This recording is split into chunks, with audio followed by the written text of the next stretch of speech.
my dear children. Today we are going to study the application of Gauss law, the third application of Gauss law, electric field due to a uniformly charged thin spherical shell. So thin spherical shell is similar to a football. Okay, we can say that the charges, if it is charged, the charges get uniformly distributed on the surface of the shell. Okay, now we can consider a thin spherical shell of radius r with uniform surface charge density sigma.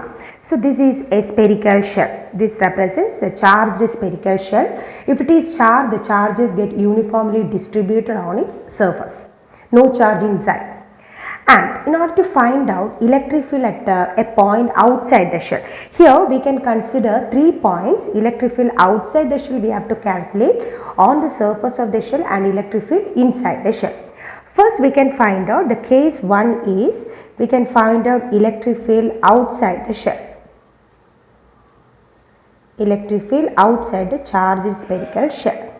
So in order to find out electric field outside the shell, we can consider a Gaussian surface. Okay, Gaussian surface. Here a simple and best Gaussian surface is a spherical Gaussian surface. So we know the characteristics of Gaussian surface. It should be closed and electric field and theta should be symmetrical. Here electric field is symmetrical because this is a Gaussian surface. Electric field is radially outward and the magnitude is same. And the theta means the angle between electric field and area vector. At each and every point of the Gaussian surface, theta is 0 because electric field and area vector are along the same direction. Here, due to the positive charge, electric field is radially out. Due to this positive charge, electric field is radially out, and similar is the direction of area vector. Clear? So electric field and area vector are along the same direction. Hence, this is a Gaussian surface which is symmetrical. So in order to find out electric field outside the shell, we have the Gauss's theorem, phi equals q by epsilon 0. Okay, electric flux phi equal to q by epsilon 0, that is the first expression. Electric flux is also given by the general expression E dot ds. Okay, flux is equal to E dot ds, or it can be written as E ds cos theta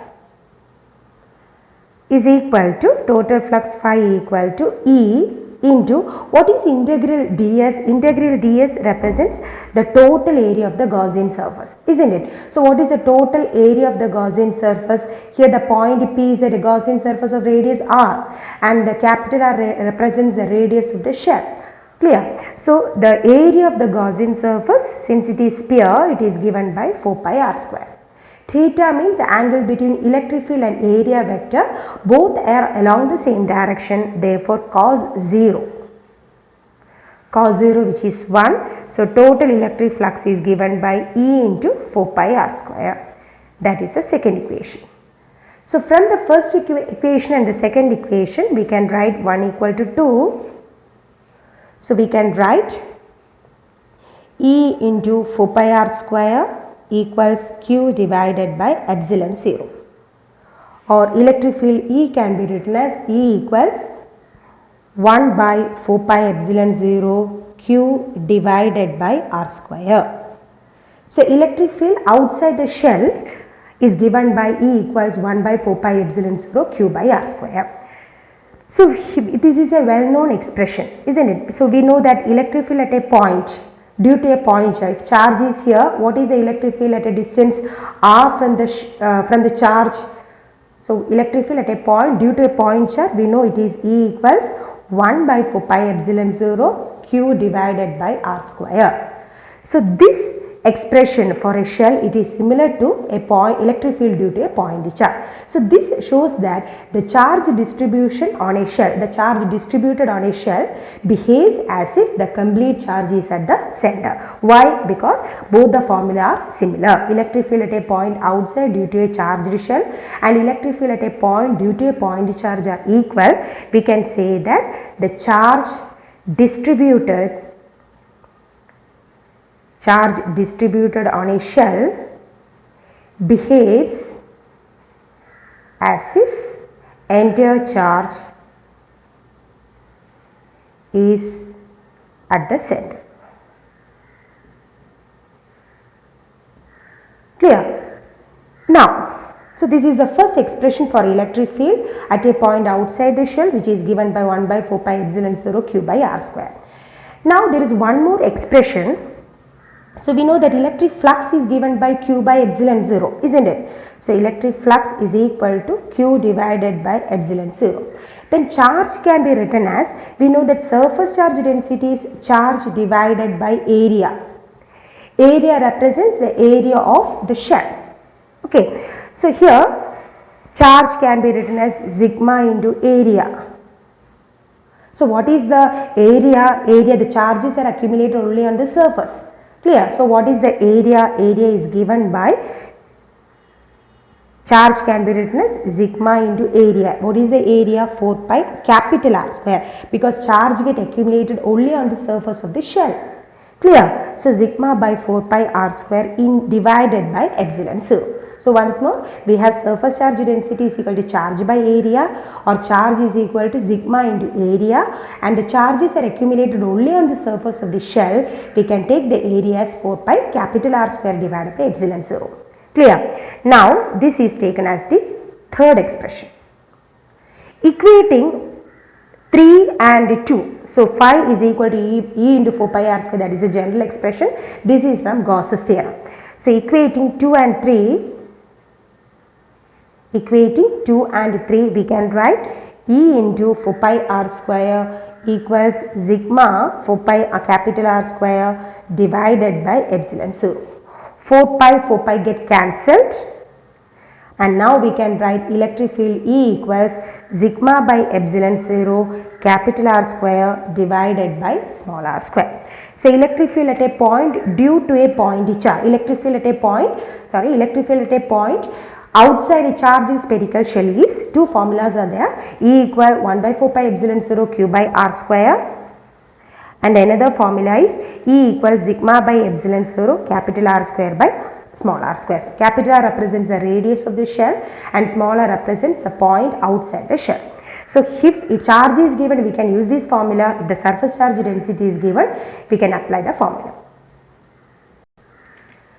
Now what is the electric field on the surface of the shell? That is case 2. Electric field on the surface of the shell.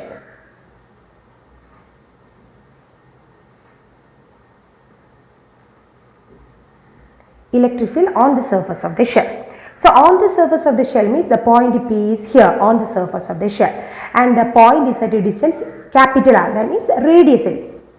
Okay, so we can directly write the formula E equals 1 by 4 pi epsilon 0 q divided by here small r equal to capital R, isn't it? So we can write 1 by 4 pi epsilon 0 q divided by capital R square. That is one formula. Another formula is electric field E equals sigma by epsilon 0. We have capital R square divided by small r square. Isn't it? This is the formula for electric field outside the shell. But on the surface of the shell means capital R and small r are equal. Since capital R is equal to small r, we have the formula for electric field sigma divided by epsilon 0. So these are the two formula for electric field on the surface of the shell, E equal to 1 by 4 pi epsilon 0 q by capital R square and E equal to sigma by epsilon 0. Clear? And this is the maximum electric field. So electric field is maximum on the surface of the shell.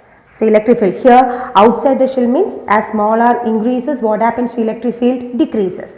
On the surface of the shell, electric field will be maximum. So this is the maximum value. Here also this is the maximum value.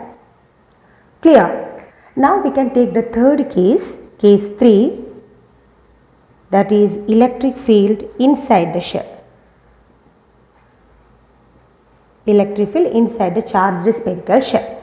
That means R is less than capital R. So here we can again consider charged spherical shell. This is the charged spherical shell of radius capital R. We have to find out electric field at a point inside the shell. So P is a point inside the shell where we have to measure electric field. For that we have to assume a closed surface, which is a Gaussian surface of radius small r. Clear? So we can assume a spherical Gaussian surface of radius small r. And here the from general expression of electric flux E dot ds, total electric flux phi equals E dot ds, and from Gauss's law phi equals 1 by epsilon 0 into q by epsilon 0. So, according to Gauss's law, total electric flux is 1 by epsilon 0 times the charge enclosed by the surface, Gaussian surface. So, is the surface encloses any charge, because charges are accumulated only on the surface. So, there is no charge enclosed by the Gaussian surface. Clear? So, what is the charge enclosed by the Gaussian surface? Charge enclosed by Gaussian surface, charge enclosed by the Gaussian surface is equal to 0, because charges are accumulated only on the surface. So, no charges are there inside or enclosed by the Gaussian surface. Therefore, using this we can write total electric flux E dot ds equal to 1 by epsilon 0 into q, but what is the charge enclosed by the Gaussian surface? Equal to 0. Therefore, E dot ds is equal to 0. Area cannot be 0 because area of the Gaussian surface is there, 4 pi r square. Area ds represents the small area and integral ds represents the total area of the Gaussian surface. Total area cannot be 0, isn't it? Total area cannot be equal to 0. And hence what will be 0? Electric field will be 0. So, since the Gaussian surface does not encloses any charge, charges are accumulated only on the surface, net electric field inside the charged spherical shell is equal to 0. Charge is equal to 0 inside, and electric field inside the charged spherical shell is equal to 0. So, thus we have discussed this charged spherical shell, electric field at a point due to a charged spherical shell. In all the three cases, outside the shell, on the surface of the shell where it will be maximum, and inside the shell where it will be 0. Now, how will you draw the graphical representation of distance and electric field?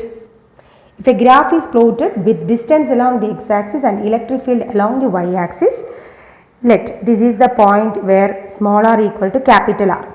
That means on the surface of the shell. Clear? So, inside here this is R is equal to capital R is less than capital R. So, inside the shell, if this is a shell, we can consider this is a charged spherical shell.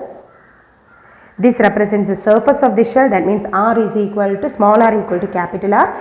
Here these are the points inside the shell and these are the points outside the shell. We know that inside the shell what is the electric field? Electric field is equal to 0. So, inside the shell electric field will be 0. On the surface of the shell electric field will be maximum. So, this is a maximum.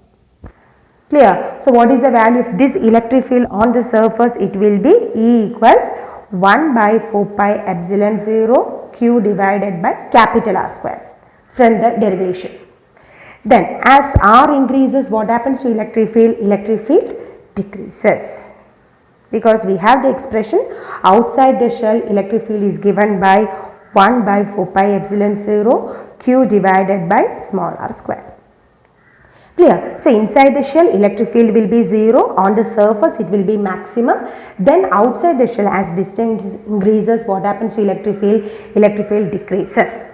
Clear? So, this is the graph represent electric field and distance. So, hope you understand what is electric field, the third application, electric field at a point due to a spherical shell. Thank you.